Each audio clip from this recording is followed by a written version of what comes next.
So the decision to show the video was not easy. We tell the story of the victims, some of the hostages.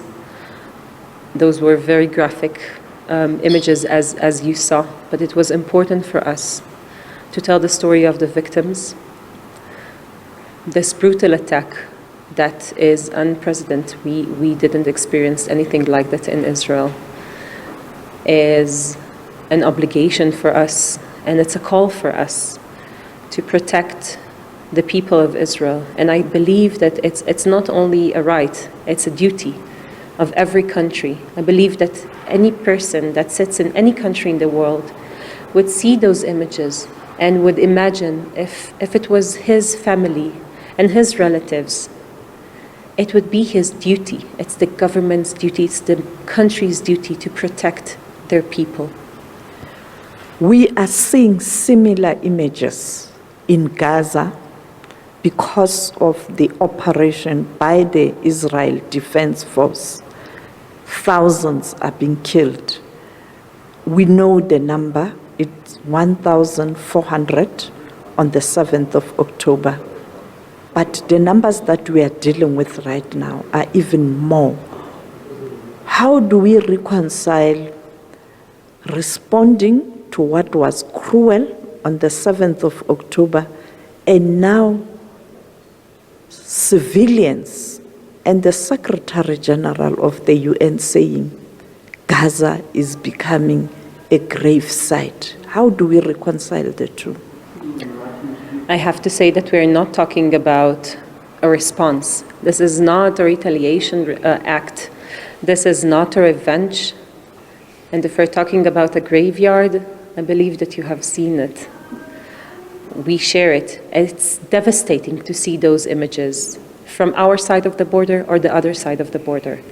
But the operation that is being held by the IDF is in order to neutralize the Hamas capabilities of terror, to stop the missile launching, and to make sure that there will not be any option in the future for this attack to ever happen again.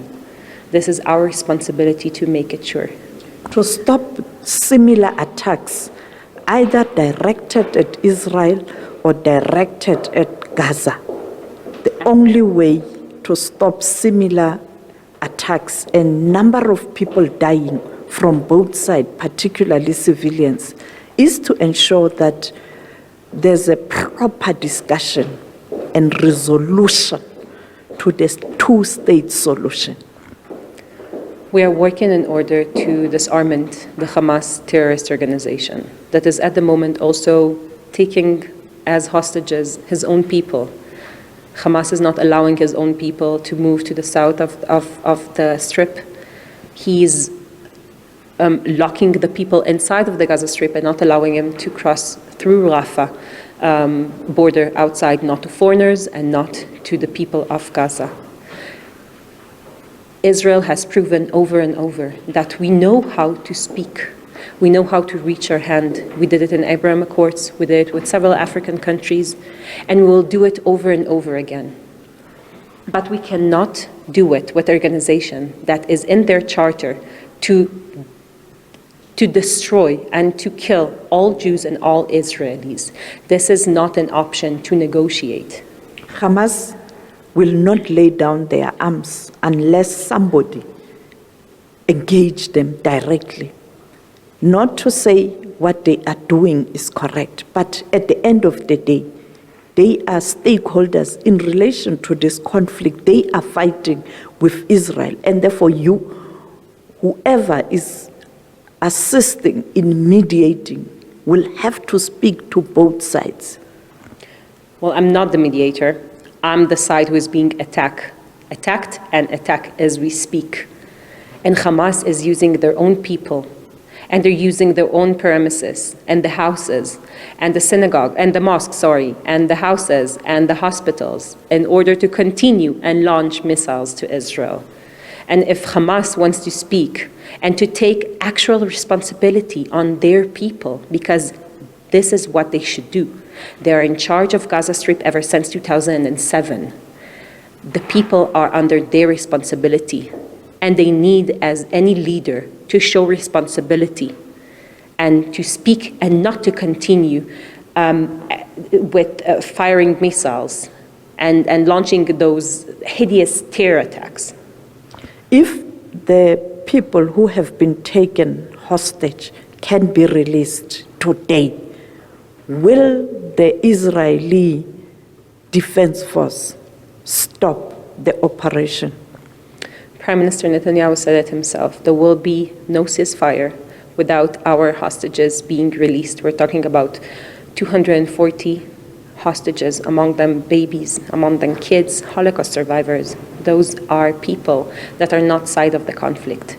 They should be at home. We call everyone in the world to scream what the families and the hostages cannot say. They should be at home. They should be released. Many are calling on Israel to stop, to give ordinary Palestinians a breather, a ceasefire. So as we said, Israel is doing all the efforts that it can in order to allow civilians to move to the southern of the Gaza Strip. Israel is allowing, with a mechanism that is operating with the US, allowing trucks of humanitarian aid to go inside the Gaza Strip.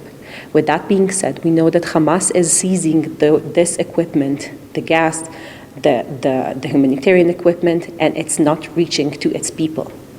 And if we're talking about also entering humanitarian aid into the Strip, we also should request for the Red Cross or the UN to see our hostages and to see what's their situation and to take care of them. They're injured, some of them. Some are elderlies that need medicines.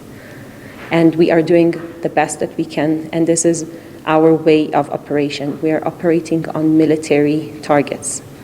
Why Palestinians must leave their homes and go to the south? This is their land. This is their home.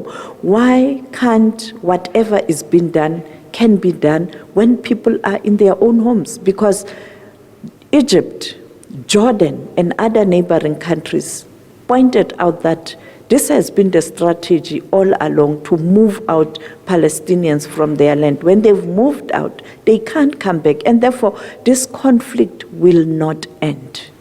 This question should be referred not to us, but to the terrorists of Hamas that are operating from the houses of the civilians. And if we're looking for the terrorists that are in the houses of the civilians, this is why we need to ask from the civilians to evacuate. But the Hamas need to show responsibility and to disarm itself and to leave the houses of the people.